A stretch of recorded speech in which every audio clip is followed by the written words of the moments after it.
जय हिंद दोस्तों, कैसे हैं आप सभी। तो जैसे कि आपको पता ही है, हमारा डेली 10 पीवाईक्यू चैलेंज चल रहा है। आज हम डे 5 में आ चुके हैं, जिसमें हम करेंगे मैथ्स के 10 क्वेश्चंस। इससे पहले डे 1 2 3 4 में हमने मैथ, रीजनिंग, इंग्लिश और जीके के 10-10 क्वेश्चन कर लिए हैं। तो ये सीरीज इसी तरह चलती रहेगी। बहुत ही मोस्ट इम्पोर्टेंट क्वेश्चंस आपको इसमें कराए जा रहे हैं। तो जुड़े रहिए और अपने दोस्तों के साथ शेयर भी कर दीजिए। अपना स्कोर कमेंट कर दिया कीजिए कि आपने कितने सही करे हैं। आइए शुरू करते हैं। ये रहा पहला question. If the price of sugar increases by 25%, by what percent consumption be reduced so that expenditure remains same? चीनी का मूल्य 25% बढ़ गया, तो खर्च समान रखने के लिए खपत कितने परसेंट घटानी होगी। 25% की फ्रैक्शन वैल्यू होती है 1/4। तो जो प्राइस है हमारा, जो मूल्य है वो कितना बढ़ गया, 4 से 5 हो गया। अब आपको पता है कि price is inversely proportional to consumption, कि अगर प्राइस बढ़ेगा तो कंजम्पशन उतना ही घटेगी। कंजम्पशन मतलब खपत, खपत कितनी हो जाएगी, 5 से 4। कितने की कमी आई इन पे, एक। एक की कमी कितने पे, 5 पे, गुना 100। तो ये हो गया 20% आंसर। या ऐसे भी कर सकते हैं, जैसे 25% है ना, 25% का मतलब 1/4। अब ये यहाँ पे प्लस का साइन है तो इधर माइनस का आ जाएगा। इन दोनों को जोड़ के नीचे लिखो और ऊपर 1 ऐसे ही लिख दो, तो 1/5 की फ्रैक्शन वैल्यू 20%।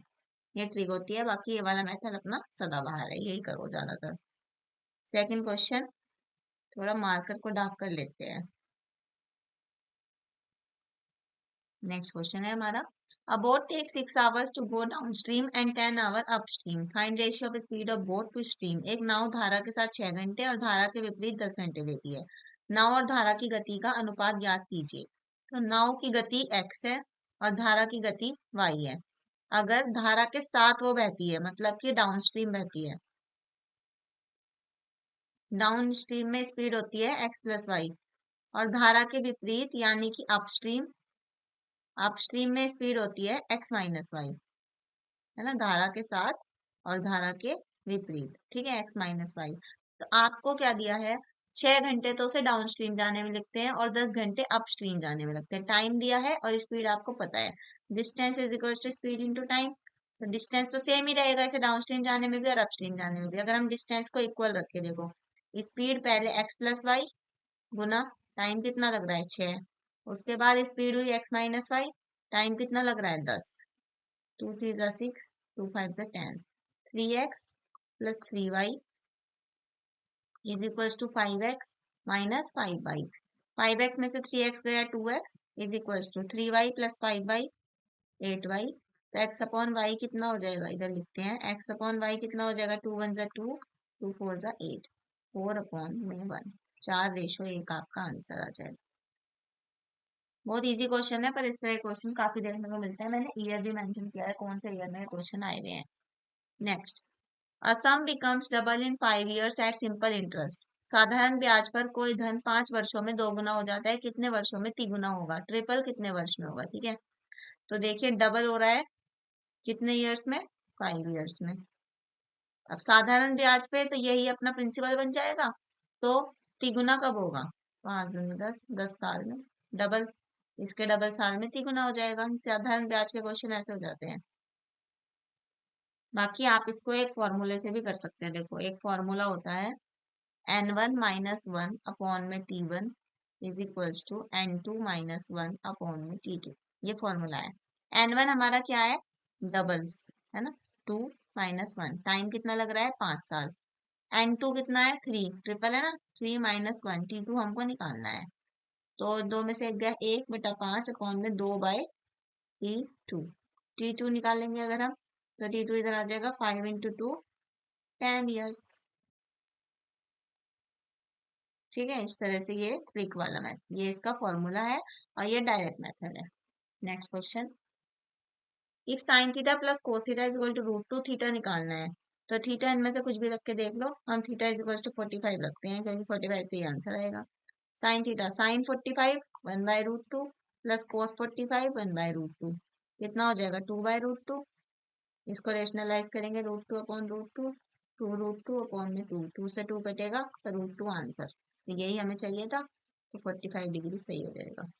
क्वेश्चन नंबर 5, एक ट्रेन है 150 मीटर लंबी, वो एक प्लेटफॉर्म को क्रॉस करती है 250 मीटर इन 20 सेकेंड्स। ये ट्रेन की लंबाई है, ये प्लेटफॉर्म की लंबाई है और ये टाइम है। तो गति बतानी है किलोमीटर पर आवर में। ठीक है, तो सबसे पहले टोटल डिस्टेंस कितना हो जाएगा? 150 तो ट्रेन की लेंथ और 250 प्लेटफॉर्म की length.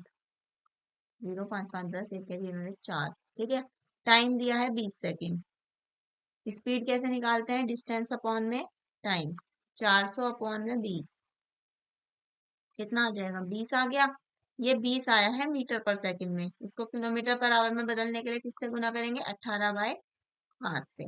5 4 the 20, 18 4 the 72 kilometre per hour answer. ये भी कॉन्सेप्ट होता है कि इसमें ट्रेन में ये वाली लेंथ जुड़ेगी या नहीं जुड़ेगी। अगर ये इसको क्रॉस करेगी तो जुड़ेगी, पर अगर कोई पोल हो, पोल की लेंथ दी हो या कोई बच्चे की लेंथ दी हो तो वो नहीं जुड़ेगी, क्योंकि वो इसमें अपना ऐड नहीं होगा। ठीक है, इस तरह के क्वेश्चन काफी आते हैं एग्जाम्स में। Next question. A shopkeeper mark good 40% above CP and gives 20% discount. दुकानदार वस्तु को क्रय मूल्य से 40% अधिक अंकित करता है और 20% छूट देता है। देखो, सीपी, एमपी, एसपी। पहले मान लो क्रय मूल्य 100 है, उसको मार्क करेंगे। अंकित मूल्य उसका 40% ज्यादा है तो 140 हो गया। अब जब 20% का डिस्काउंट दिया जाएगा वो इस एमआरपी पे दिया जाएगा, तो इस पे 20% का डिस्काउंट निकाल लो। 20% का डिस्काउंट मतलब 80 की वैल्यू निकालनी है। 2 4 ज़ा 8, 2 5 ज़ा 10, 5 2 ज़ा 10, 5 8 ज़ा 48, 4 ज़ा 32, 3 कैरी, 4 2 8 9 10 11, 112 हो गया। अब देख लो प्रॉफिट कितने परसेंट का है? 12% का। साफ पता लग रहा है, ये आंसर हो गया। Next question. A upon B 2/3 है और बी अपॉन सी 4/5 है। ए रेशो सी निकालना है, तो बी दोनों में कॉमन है, बी को इक्वल करेंगे। 3 को, इस पूरे को 4 से गुना, इस पूरे को 3 से गुना, तब इक्वल हो जाएगा। 4 3 12, 3 4 12। तो ए रेशो बी रेशो सी कितना बनेगा? 4 2 8, रेशो 4 3 12, रेशो 5 3 15। ए रेशो सी कितना हो गया? 8/15 आंसर। नेक्स्ट। इसकी गुना करनी है। अब गुना करने बैठो, इससे अच्छा है ट्रिक लगाओ। 999 का मतलब क्या होता है? 1000 -1 और इसका स्क्वायर, है ना, क्योंकि 2 बार है। ठीक है, अब ये किसकी वैल्यू बन गई? a माइनस बी का whole square, A square plus B square minus 2ab square, है ना, ये हो जाएगा। तो ए स्क्वायर कितना होगा? 1000, इसका स्क्वायर करो 1000 का, 1 2 3 4 5, प्लस बी स्क्वायर 1 का square 1 minus 2a into B, 2 की इससे गुना करेंगे 2000, तो इसको +1 करेंगे, 1 0 0 0 1 माइनस का 2000, 10 में से 1 गया 9। क्या आएगा इसका आंसर? सॉरी, 10 में से एक कहाँ, खाली एक आएगा पीछे, तो कर दूंगा। ये क्या था? 2000, है ना। इसको इसको इसमें से घटाएंगे तो क्या आ जाएगा? एक का एक, 0 0 8 9 9। ये आपका आंसर आ जाएगा। 9 9 8 0 0 1, ये आपका आंसर हो जाएगा। Next question. एक व्यक्ति अपनी आय का 75% खर्च करता है। यदि उसकी आय 20% और खर्च 10% बढ़ता है तो बचत में परसेंटेज वृद्धि निकालनी है। ये बताया था।